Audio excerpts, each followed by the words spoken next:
Good morning student.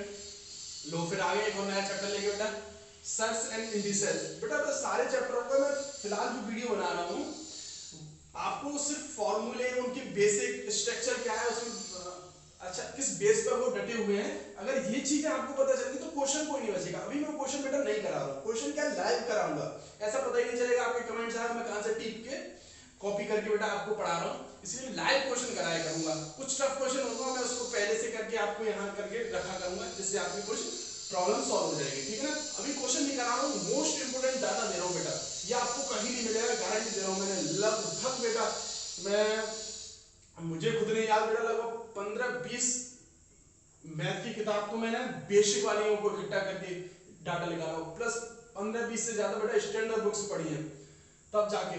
वैसे India में बेटा ये गारंटी है बेटर इससे नहीं मिलेगा, क्योंकि मैंने सारी बुक मोस्टली पढ़ी है, बहुत बड़े लाइब्रेरियों में गया हूँ बेटा, ये मटेरियल बहुतों से किताबों से कलेक्ट किया है। इतना कोई मेहनत आज के टाइम पे कर रहा नहीं है, तो मुझे डाटा कलेक्ट करने मुझे शौक था इसलिए कर लिया। आज के टाइम पे ये छोटी छोटी चीजों का शौक कोई रखता नहीं है, बट ये है आपको बेटा मैं बेसिक चीज बता रहा हूँ, जो बेसिक चीज आपको पता चलेगी तो आप आराम से कर लो, कॉम्पिटिटिव में एकेडमिक में कोई चीज की प्रॉब्लम नहीं आएगी। अब बेटा सर्च एंड इंडिसेस पढ़ते हैं। फर्स्ट आता है लॉ ऑफ इंडिसेस।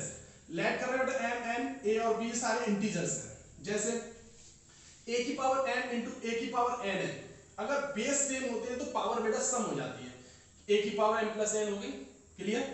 दूसरे पे चलते हैं, ए की पावर एम अपॉन ए की पावर एन, किसी को नीचे से ऊपर लेके आने पर उसकी पावर बेटा माइनस की उठाती है, तो बेस सेम हो गए, ऊपर वाला लॉ लग गया, तो ए एम माइनस एन दोनों सम हो जाएंगे, ठीक है। तो माइनस का साइन इसका है तो माइनस रहेगा, ठीक है। अब आता ए की पावर एन की पावर बेटा एन, तो जब ये पावर से पावर होती है और पावर लगाते हैं तो वो आपस में मल्टीप्लाई हो जाती है, तो ए की पावर एम एन हो गया, क्लियर बेटा।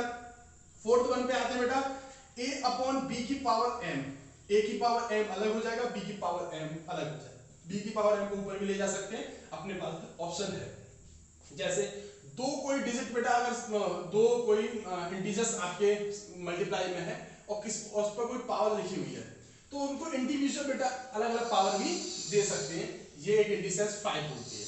लॉ लॉ नंबर 6 बोलता है किसी की भी पावर, कोई भी इंटीजर हो उसकी पावर 0 हो तो उसकी वैल्यू बेटा 1 होती है, क्लियर बेटा, या कोई भी नंबर हो कुछ भी हो तो उसकी 0 हो उसकी पावर तो उसकी वैल्यू 0 होती है। कुछ लॉ पढ़ रहे हैं बेटा सर्च के, लेट कर ले रहे हैं बेटा एन ये रेशनल नंबर, एन यहाँ सारे रेशनल नंबर होंगे, that means upon form, P upon Q form, मैंने रेशनल मेरी वीडियो है रेशनल में, रेशनल पढ़ लीजिएगा उसमें उससे तो। और यहाँ पर ए है बेटा कोई इंटीजर, क्लियर, जैसे under root of N times under root A, तो उसका मतलब हो गया ए की पावर 1 अपॉन एन। अगर A upon B under root N times लगा हुआ है तो उसको इंडिविजुअल अलग अलग और लिख सकते हैं, under root N times under root B N times, ठीक बेटा। फिर लिखा हुआ है बेटा मल्टीप्लाई में तो उनको अलग अलग अंडर रूट लगा सकते हैं, वो भी एन टाइम्स वाला, ठीक है। अगर अब लिखा हुआ है ए की पावर अंडर रूट एन लगा, पावर बेटा एन लग रहा है तो हम जानते हैं बेटा इसकी पावर 1 अपॉन एन आएगी, जो कि यहां बता दिया, और एन बेटा मल्टीप्लाई होता है, दोनों पावर का मल्टीप्लाई हो गए, एन से एन कट जाएगी, बचेगा बेटा ए, क्लियर। फिर बेटा ए की पावर एन मल्टीप्लाई एम और नीचे एन जस्ट ऊपर है, हमारा सेम वाला कट गया था और ना सेम वाला नहीं कटेगा, ठीक है। तो एम से एन नहीं कट रहा है, ये काट गलती से बेटा कर दिया, ध्यान नहीं रहा, एम अपॉन एन ही रहेगा, क्लियर बेटा। 7th वन में आता है बेटा स्क्वायर रूट चढ़ते जा रहे हैं तो जो स्क्वायर रूट होते हैं उनको मल्टीप्लाई कर देते हैं, एम का चढ़ रहा है एन का चढ़ रहा है तो M N square root of P. अब कुछ और बेटा कुछ ऐसे बेसिक क्वेश्चंस हैं, इससे तो मोस्टली 99.98 सॉरी क्वेश्चंस आपके हो जाएंगे। कुछ दो शॉर्ट ट्रिक्स और बता रहा हूं बेटा आपको जिससे आपकी प्रॉब्लम सॉल्व हो जाएगी। एक दो क्वेश्चन आते हैं ना शॉर्ट ट्रिक से, कंपटीशन में आपको फायदा होगा, 1 सेकंड में आप क्वेश्चन कर दोगे उसको। बैंक बेटा बहुत क्विकली क्वेश्चन करवाना चाहती है, एसएससी आपकी बेटा क्या थोड़ा समय लेने देती है और कुछ और कंपटीशन है जो समय देते हैं, तो हमें क्या कभी बैंक का कुछ बच्चा एग्जाम दे रहा है तो उसको क्विक कैसे करेगा क्वेश्चनों को, तो उसके लिए कुछ बेटा शॉर्ट ट्रिक में बता रहा हूं आपको।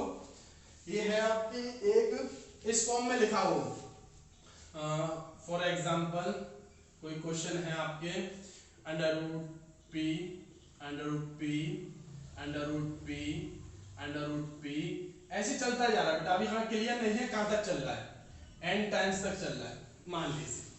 तो इसको बेटा डायरेक्ट सॉल्व कैसे करेंगे, इसका फॉर्मूला याद कर लीजिए, p 2 की पावर n माइनस 1 अपॉन 2 की power n, where n is